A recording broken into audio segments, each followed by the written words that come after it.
Hola, estamos en el Espejo del Tiempo, soy Samuel Cervera. Vamos a platicar un poquito de historia y vamos a platicar un poco de cómo se construyen los mitos, las leyendas y cómo estos son importantes para las distintas épocas en donde se están desarrollando.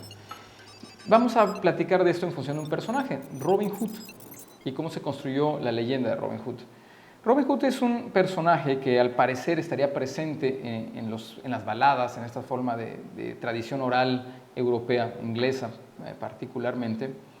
durante buena parte de la Edad Media. Aparece en uno que otro registro mencionado las baladas de Robin Hood, pero finalmente se va a convertir en un texto ya en la época del Renacimiento y ese va a ser el inicio de los primeros textos que serán las leyendas que conocemos de este príncipe de los ladrones que le roba a los ricos para darle a los pobres, con sus diferentes personajes, el bosque de Sherwood, el sheriff de Nottingham, Marian, Pequeño Juan, etc. Muy probablemente este personaje, un poco a semejanza del Pípila mexicano, más que una persona real, sea un cúmulo de personajes, pero sobre todo un sentir de la Edad Media, una relación de las clases bajas o de las clases medias urbanas, bueno, no medias todavía no, pero de las clases de la burguesía naciente, de la gente que vive en las ciudades, con relación al señor feudal, que era el señor feudal, y al monarca, que solían tener un poder absoluto en el antiguo feudalismo medieval.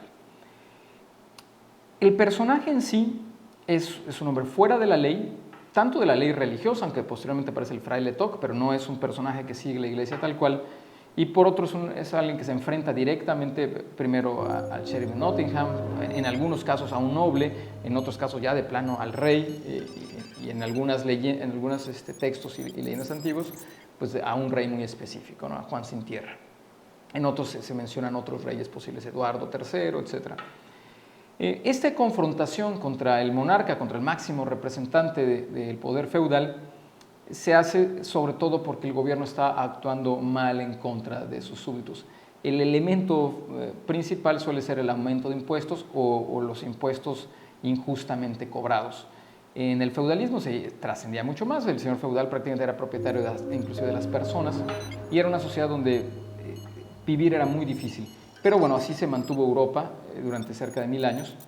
y las rígidas y duras relaciones humanas dentro de este sistema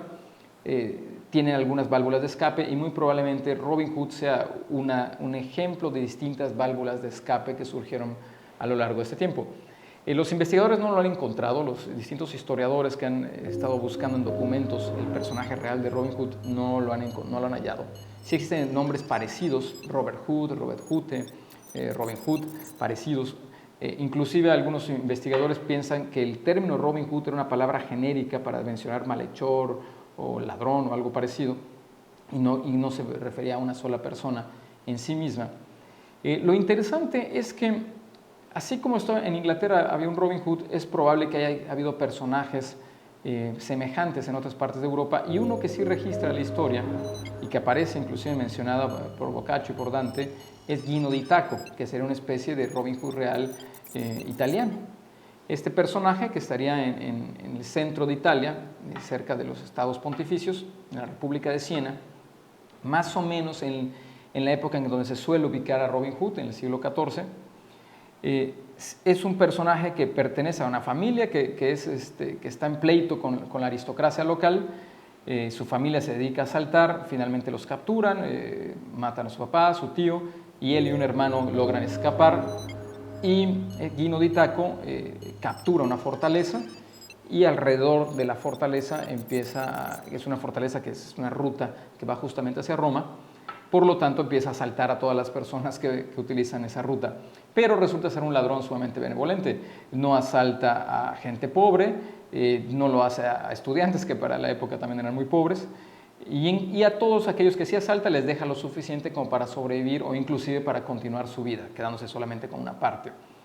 La historia termina con una narración de Boccaccio, donde menciona que una de las personas que asalta era un abad muy importante, el abad de Cluny, y este abad lo detiene Gino, pero observa que está enfermo el abad y lo logra, enfermo del estómago, y a través de una dieta lo logra curar, lo trata sumamente bien, junto con todas las personas que iban en la comitiva del abad, junto con todas sus riquezas, las protege, y el abad, impresionado por el buen trato, una vez que se le revela quién es su asaltante o su captor, llega finalmente a Roma y le pide al Papa que lo perdone. Gino acepta el perdón papal y finalmente regresa a la vida normal, siendo digamos, un noble bajo ya aceptado plenamente. Pero lo interesante de esta historia, y hay en otras partes de Europa historias semejantes, es el hecho de un personaje que se va a los bosques o se va a un espacio donde puede obrar con mucha libertad, pero que ataca a dos de los grandes poderes de la época. Por una parte, se suele oponerse a señores feudales injustos, y siempre aparece el elemento religioso, que en muchas ocasiones, y también hay versiones de la historia de Guino, que había sacerdotes, obispos abusivos que también eran asaltados por él, como efectivamente en algunas versiones de Robin Hood sucede. Esto es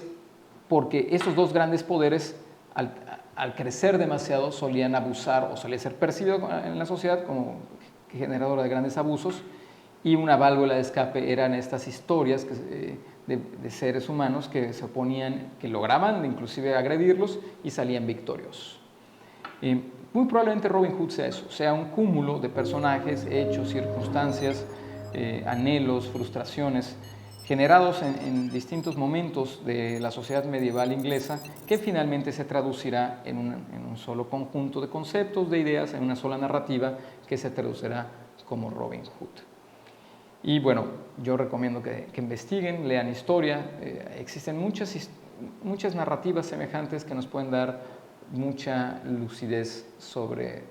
nuestro momento, sobre cómo los seres humanos nos construimos, cómo creamos nuestro imaginario